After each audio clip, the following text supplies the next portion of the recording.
Hey guys, welcome back to another Technique Tuesday video. And in today's video, I'm going to answer a question that one of you asked me a couple of weeks ago. That is how to use the damper or sustain pedal properly. Don't forget to subscribe if you haven't already done so, and make sure to check the notifications bell to never miss a new video. Also, if you found this video helpful, don't forget to give us a like. Using the pedals on the piano can be such a huge topic to cover that I can only talk about a small fraction of it today, and I'm going to talk about the damper pedal or sustain pedal because that's the one that's standard on every single piano, and that's the one that's the most commonly used. Now, depending on what kind of piano you have, you might have 3 pedals, you might have 2, or you might even have 4 pedals. Now, on the upright and grand pianos, the left and middle pedal do something different, but the right pedal is always the damper and sustain pedal, and they do the exact same thing on every type of piano, whether it's digital, upright, or grand piano. So as you can see, I'm doing 2 videos here so you can see my pedals at the same time while I'm playing. We've got left, middle, and right pedal. And I'm going to be talking about this right pedal because that's the damper or sustain pedal. And what that pedal does is basically lifts up the dampers on the piano so none of the notes get muted when you lift up your hand from the notes. So for example, if I play 3 notes now, and I lift up my hand, the damper falls back onto the strings, so the strings get muted and the sound stops. But if I press down this pedal before playing the notes, then all the notes are sustained and you get this very kind of dreamy, legato, harmonious sound. And that's what we like to use because it makes everything sound much nicer. Well, most things, not everything, but it's a very useful pedal to use, especially in nice romantic songs. So in the beginning of the video, I want to show you the standard way of using it, the correct way of using it. And in the end of the video, I'm going to show you a couple of interesting things that you can use as an effect as opposed to the standard purpose of the pedal. First of all, before we start pedaling, we need to know where to pedal. In many sheet music, you'll see a sign, which is ped and the little star. In old school sheet music or in modern sheet music, you're going to see a long line underneath the bar, which shows you how long the sustain pedal has to be pressed down with your foot.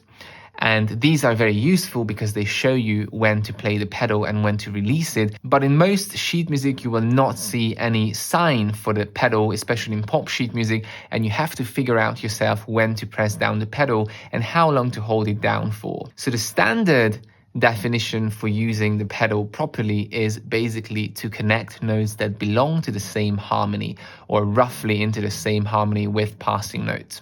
What that means is if we have a look at this short example from Scarborough Fair, you can see that we've got 4 bars. In the first bar, you can see the notes outline an E minor chord. Although we only have 1 note, we can assume it's an E minor chord. In the second bar, we could have either a G major chord or an E minor chord in first inversion. In the third bar, we have a D major chord. And in the last bar, in the fourth bar, we have again an E minor chord. So you can instantly see that when the chord changes or the harmony changes, we have to pedal again because otherwise the pedal would blend together notes that do not sound good together or that do not belong together. So the main rule is you should always use the pedal for notes that belong together, and when notes come from a different harmony, you should pedal again to make sure that the notes do not mix, which are not supposed to mix.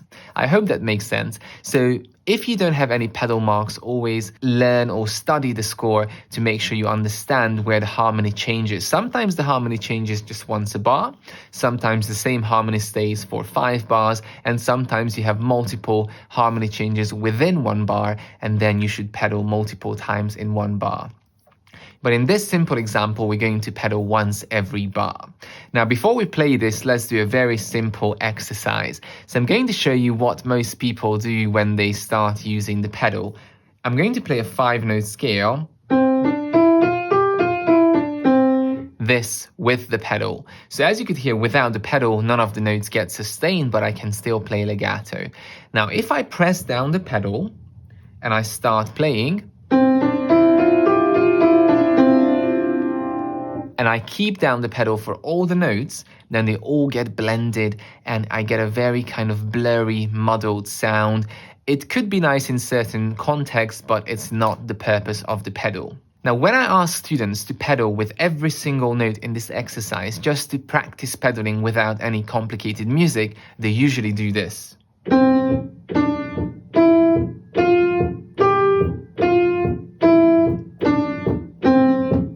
And as you could hear, there was a little gap between each of these notes because the pedal went down exactly together with the notes. And that's the wrong way of pedaling. And if you learn pedaling like that, it's not the correct way because we get gaps between the bars or between the notes. So what we have to do, I'm going to show it in very slow motion, is the pedal goes down, then you play the first note, then you play the second note, keeping the pedal down, and up and down very quickly after the note. Now the next note goes down, pedal stays down, up and down, next note, up and down,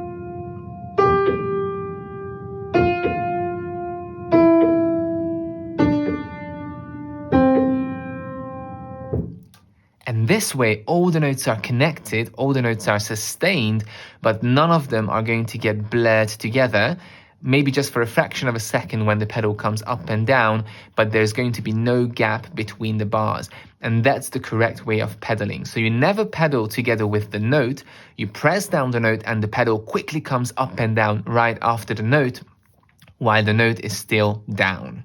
So once again, note goes down, pedal down, next note, up and down, next note, up and down, next note, up and down, next note, up and down.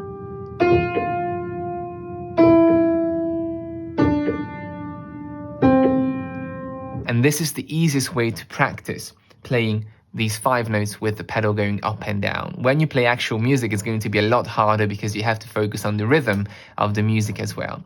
Now, if you want to take this further and add some harmony, you could play 3-note chords. So starting with a C major chord in both hands, then D minor, E minor, so just basically shifting up your hand with 1, 3, 5 and using the pedal. So chord goes down, pedal down, next chord, up and down, up and down, up and down, up and down, up and down, up and down, and up and down. Now, if I play with the chords at the same time, the pedal, there's going to be a little gap.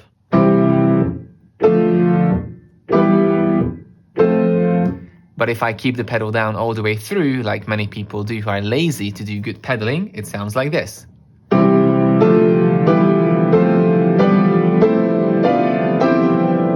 So just a big mess. Now that I showed you an exercise on how to practice proper piano pedaling, let's have a look at a musical example. So let's come back to Scarborough Fair and we're going to play this little extract and we're going to first play it without the pedal and then adding the pedal after every single first note in every bar. So starting on E and E.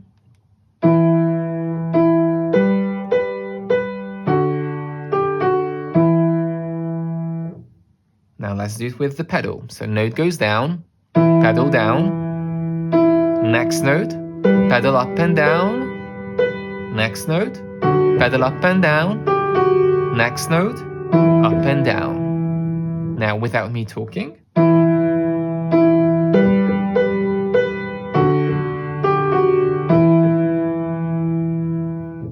And that's how the pedal should come into this piece.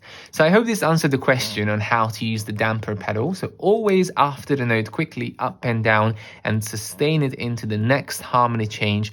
And after the note again, up and down very quickly. Now I'm going to show you another example. And this one is going to show you some kind of effects that we can use with the pedal. Now the pedal in most cases goes down and up.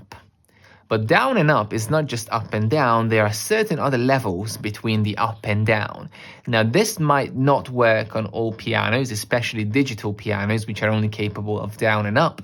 But on a grand piano or maybe some upright pianos as well, depending on how far you depress the pedal, you get a very different sound effect because the dampers don't come up so much. So let me show you an example from Tchaikovsky's Nutcracker, which without the pedal would sound like this.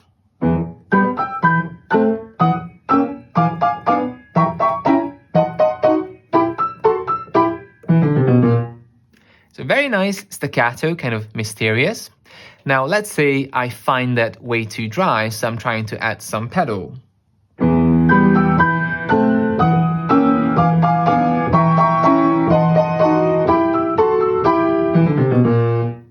But again, the pedal kind of destroys the staccatos, so although it adds a nice background reverb, the staccatos get destroyed.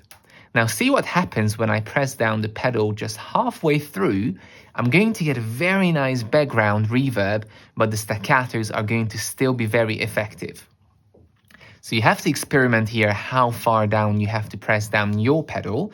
I know mine is roughly halfway through.